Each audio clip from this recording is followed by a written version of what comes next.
What's up guys, my name is Cristina Bustos. Welcome to the Spicy N Icy Show. Today I'm here with the one, the only, Sand One, incredible artist from LA. We're gonna get to know her very well today over some delicious vegan Mexican food.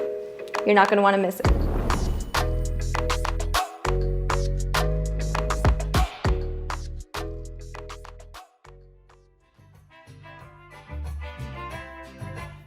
Today for our first course, we're doing a lentil ceviche inspired tostada.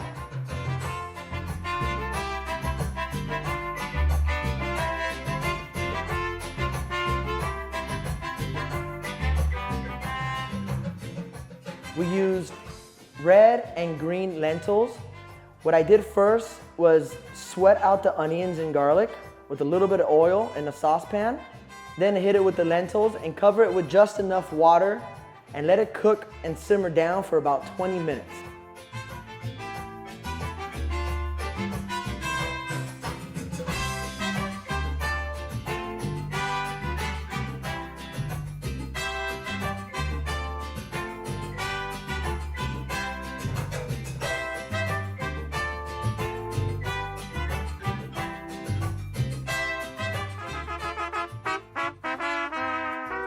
Now each dish is very important with each component. I start off with a black bean puree right at the bottom of a corn tortilla.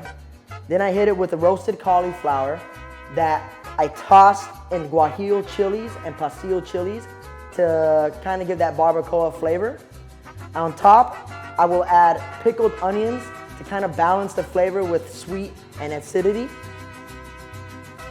And now for our third course, we're gonna have an avocado and coconut sorbet, which is perfect for summertime and perfect for vegans and non-vegans.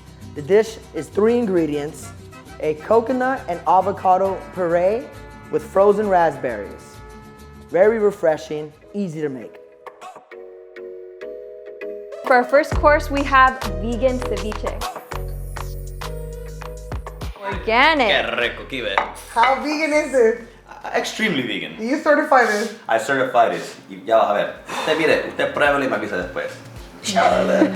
Hay que frijoles negros, aguacate, Lentejas. lentejas. I heard quinoa. I think these are almonds. All right, Cristina. Yes, you see the presentation. Chef Mark killed it. You see it? You see it. I know you're being classy, but I'm gonna just dive in. Dive in. Move this hair real quick. Uy, it broke in half. That means I'm going too fast. Oh, I see it. He put a little bit of glue bead in here. Yeah. All right, let's try it. Okay, let's go. What's the white stuff? Lentils? Lentejas. She will be on top of it. I had to check because I know that you're strict vegan. What made you want to commit to veganism? I grew up with my mom selling food in the streets of LA. So I grew up in a very meat-dominated culture. Right. So my mom was always meat, birria, carne, puerco. Yeah. We never had crazy food like lengua or brains or lung. I'm down with the white rice. I'm down with the onion thing with the lemon. Yeah. And I'm down maybe with the shrimp part. But that was like in 2013, 12. Right. You know, that was a long time ago. Yeah. 2014, I was like, you know what? I can choose the way I want to eat, and I only want to eat vegetables.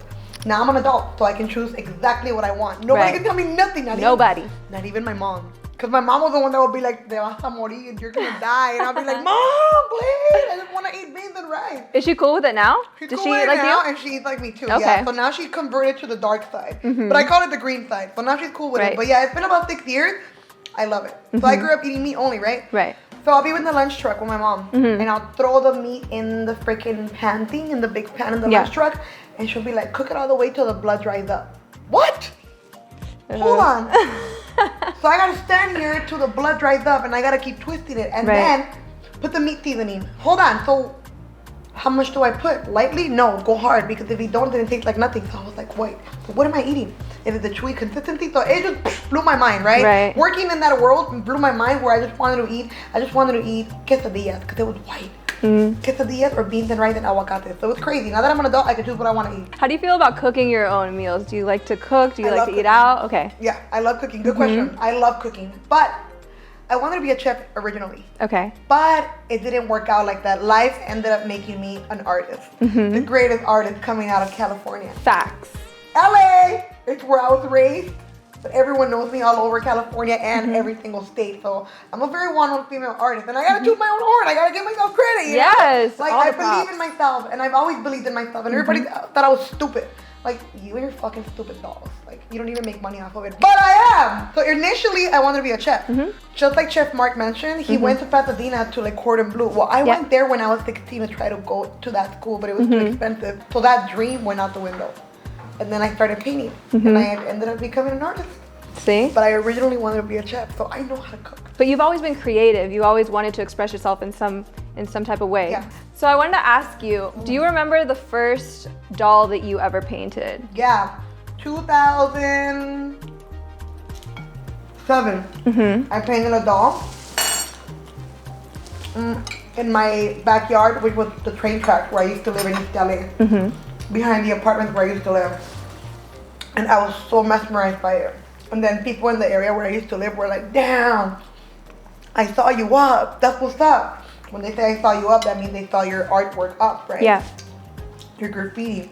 I was so pumped up that everybody was giving me props. I just wanted it more, dude. I couldn't get enough of that feeling of people telling you how dope you are. Yeah. How they saw you, how they give you so much credit. So I'm like, damn, what if I can go bigger and bigger and bigger? And then finally in 2011, I went for it. And I did my first wall. And it's crazy because I thought I was alone. I thought nobody was watching. Yeah. Girls were watching. The girl that just did her hair right now was saying that she has been seeing my art for a long time. So there's so many women in LA and men that have been watching this whole time. It was just a matter of time for me to be able to make money off my art. Right. How do you find the inspiration to create new dolls? Are they always just based on your life? Do you get inspiration from your family, your friends? How does creating a doll come about for you? The dolls usually, like, you look like Chola nails.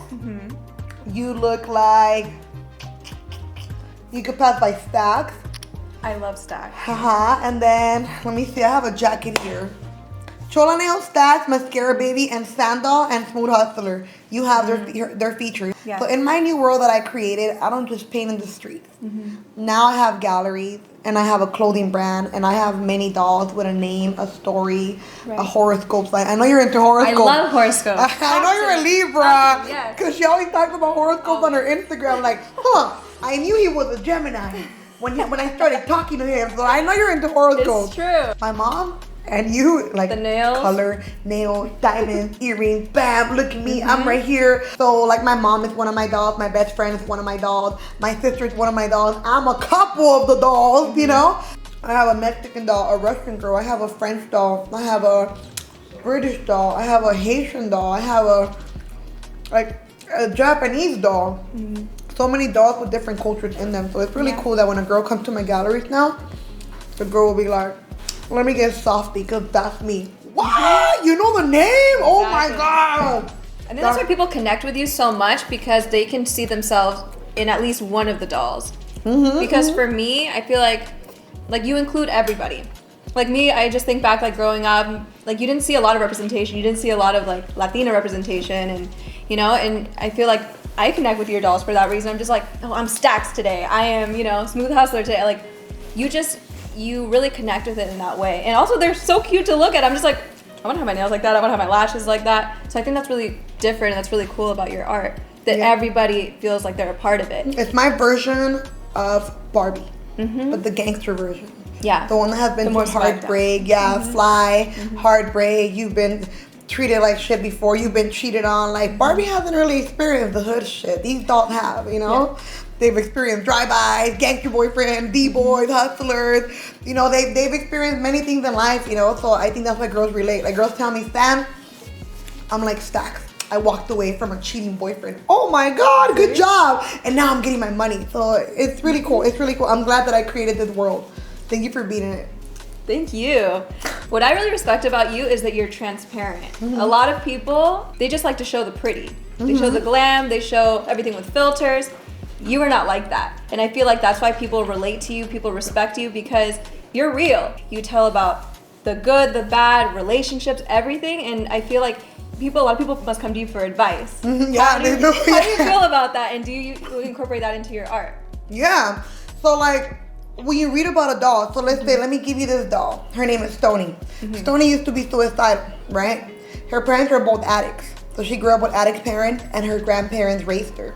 So this touches a lot of subjects because this touches neglection, drug addiction, and growing up with a family member that wasn't your parents and having to cope with that. Right. A lot of girls that love my art, they're like, Stan, I'm Stony. Like my parents were heroin addicts. Are you gonna eat that? Go for it. That's all you. I don't. It doesn't look like you want to you. eat it, and I'm not gonna let this avocado go. Okay. So my ex, his dad, Watts, California, goes kicking next door with the neighbors. Then next thing you know, dude, party after a little party, drinking beer, smoking weed, heroin needle comes out. He shoots that shit up, dude. And my fucking ex's life went. He just remembers growing up with his dad coming to look for him when he was in middle school in random cars, and him being like, get away from me. You're not my father. So. Being with him opened my eyes a lot to that, like he grew up like that, and now he's a professor, he's like at the head of an institution. So things like that, it's like, okay, you grew up in roughness, but you didn't let that consume you, and you flipped it. The kids that grew up with drug addict parents relate to her, and then the ganja culture relates to Little Stony. She's actually my most popular doll. After Stack, Smooth Hustler, Mascara Baby, and Little Stranger. So it's crazy, yeah. So the dolls are so relatable. On 420, we do Stony, and it's like 500 people vibing. Boom, boom, everyone's smoking. There's girls that don't even smoke, but they just want to be in my world. My mom's there cooking food, making quesadillas, selling food. My brother is the bartender. Like, it's literally a whole monopoly of just my world and my essence. And the whole food is vegan. So you come to my party, you have to eat a vegan quesadilla. Yeah, and it's so dope. Everyone loves it. I'm opening the minds of all my collectors, which are my clients, my customers. But you're not a client, you're not a customer, you're not a consumer. You're my art collector. You're a human being that works really hard and struggles and goes through shit every day with a story and a future. And you stop your day to buy my art. Yeah. Fuck, thank you. And how big of an influence is your family in your world? My mom was a really big influence. Watching her wake up every day at 3 a.m. and coming home at 6 p.m. from working in the lunch truck and washing dishes and doing extra little jobs to make extra income to be able to raise my brother, my sister, and I really motivated me. I'll be like, okay, she doesn't complain, she doesn't bitch, she doesn't fucking cry about shit. She gets up every day and she handles her shit. She's a single mom with 3 kids because she was a lover and she believed in love. So fuck love, I'm gonna get money because money is a big issue in my family. So I always thought in my head, well, I got the love of my mother, but we don't have money, so then I'm gonna go get the money. And then everything's gonna be good. And it is. Whew. I just bought her a house with a pool. I can't swim. I was too busy dodging bullets in East LA. So I can't swim, but I got a pool in the house, And she's so happy, dude. My mom is so happy. So her work ethic inspired me greatly. She cooks tacos, I paint dolls. She doesn't break, I don't break. So I was always very, very focused. And then love will come around and I'll be like, oh fuck, get away from me. I'm focused. I don't want it. I'm trying to retire my mom. Hold on, what's the next meal? Let me eat this avocado. Yes, Guilty question or let's bring the next meal?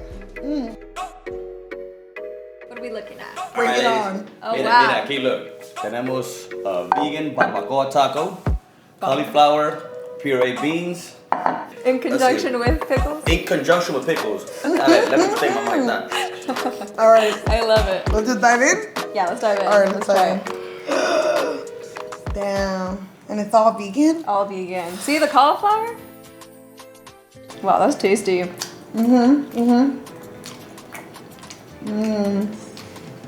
This is good. The chef is down, This dude. is super bomb. What is your morning routine like? Do you wake up super motivated every day? Are you like, let's go get it? What is the first thing you do in the morning? Check my emails with excitement and hopeful that there's gonna be a dope fucking email there. Like, that's gonna take me to the next level. Like, whether it's a girl trying to buy a custom painting, boom, thank you, yes, send me the money. Whether it's someone curious about one of my dolls and they're like, Sam, what does this doll represent? I wanna buy it on your website, but I don't know. I don't ignore those people, I answer. This doll represents heartbreak. And it represents shutting up and getting your money. Okay, I'm gonna buy it, you know? Now I wake up and I'm like, you know what, let me see what they're saying. Let me see what the collector wants, what they're complaining about, what they're happy about. By 8 in the morning, I'm up, I'm showering, I'm drinking a vegan hot chocolate or a vegan coffee or a matcha. I love matcha. By 9 a.m., I'm already out the door. I'm already in my warehouse. And it's crazy because I woken up to go to my garage since I was 16 to go work. And now my neighbors will be like, what the fuck are you doing? Go to college, bitch. Well, I can't afford it, bitch. You drive a bucket. Well, my mom is not like your parents that bought you a car. And they'll just look at me like I was crazy, which I was. It's true. It's not logical. My ideas were not logical. Like right now I'm buying a building. I'm buying a 10,000 square foot building. I'm gonna break that 10,000 square foot building into 3 big warehouses, 2,000 square foot each. And in the 4,000 square feet, I'm gonna break both of them. One is gonna be my store. And then the other one's gonna be divided into 10 and 10 different units to be able to have artists, sculptors, photographers, and creative people rent them. Cause I'm like, fuck, I would have dreamt of someone renting me a space for $350. Like, oh my God, I'll figure out how to pay it. Yeah. You know, instead of being in my garage, like scared at night because a bum will walk by the alley to go to the train track where I used to live, you know, or my neighbors will walk by and look at me weird. And I'll be like, I wish I had a studio with other artists so they could be like, damn, what are you working on? Yeah. Instead of all my neighbors being like, look at her. And it's crazy because from all the young girls where I used to live, they're all pregnant with kids and I'm over here driving my Bentley around LA. Woo! When you believe it, then it becomes reality. It sounds so cliche when you believe it, then you can achieve it, but it's true. You manifested that into reality because you believed it so much. No one could tell you anything. I woken up every morning ready for client and there was no client. I'm ready, but I'm like, you know what I thought about? I'm polishing my skill. Because when the client comes, I'm gonna be so fucking ready, full of merchandise, full of product, and full of everything that I created when there was no client. Because when the clients come, I'm not gonna have time to create. So right now I'm creating and polishing my skills, and I'm getting ready for that moment the phone calls start coming in. So now that the phone calls come in, dude, and everybody wants more merchandise, I got paintings and drawings for days. I literally just whoop out a painting and I'm like, all right, let's bring this doll out. This is the new doll that I'm releasing. That doll's from 5 years ago. But it's a part of my life. It's a doll in my repertoire of me getting ready for the moment. So people leave their homes, their family, their hometown to come to LA to make it. And you ungrateful bitch, live in LA and you're fucking crying, being a baby bitch, you being a fucking complainer. And you're over here useless in LA when there's so many people that come to LA to make it and they usually succeed. And if they don't, they go back home. You are here. Why are you not making it when you would just have to get in your car and drive down the street? There's no excuse. Come on, LA players. This year has taken everybody by surprise. 2020. How has this year been for you? What have you learned this year? Are there any things that you learned during quarantine that you're going to take into 2021? Tell me. Okay, so this year when the pandemic hit, I had just gotten my warehouse space, right? This one space that I had just gotten. Yeah. And I'm like, oh shoot, I have a new warehouse and the pandemic just hit and everything's shutting down. What do I do? So I was pondering. I'm like, you know what? Just shut up and fix it. Fix the place. Clean it up, paint the walls white, remove all the dust, all the oil, because it used to be a mechanic shop, and make it white and make it look like a beautiful modern warehouse. So we got an avocado coconut sorbet, all vegan, all organic, all amazing. Okay, so per the chef's instructions, we gotta mix it all together and eat it all in one bite. Avocado? I've never had avocado as a dessert before. This is bomb. What's next for you? What's 2021 looking like? What are your plans? So I opened up the warehouse. The warehouse, I ended up opening it. I do a market every weekend. I'm helping everyone that's going to shit during COVID. Okay, I'm helping everybody that's going to shit. This actually is pretty bomb. Okay, it is the shit. And every weekend I do this market, and I'm not gonna shut down, dude. There's so many people that depend on my market. Yeah. Every weekend, Saturday and Sunday, I open up the warehouse and I stop all my build up. It's no longer for me, it's for the community. 30 families every weekend. Saturday and Sunday, that's 60 families that get to come to my market every single weekend to make money, and they make money at my market. So every weekend, and I feel so accomplished. Like, I'm not just on Instagram talking. Right. I'm actually doing something in real life for my fans, for the people that follow me. All right, that wraps up today's interview with San1. San, thank you so much for coming by. What are your thoughts on the food? I love it. I love this one. This one I actually love it. What can I tell? I love it though. The chef scared us. Thank you so much to Chef Mark. Killed it. Stay ready for the next episode.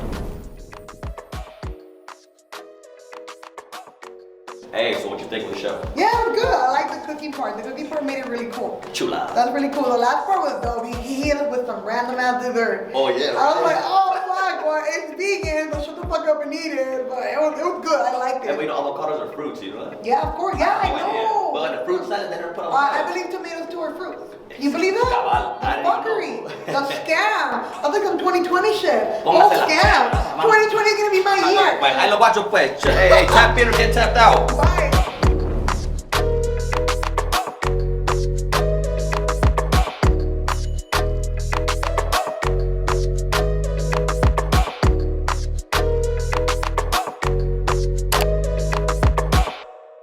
We're talking about some real fine dining experience here.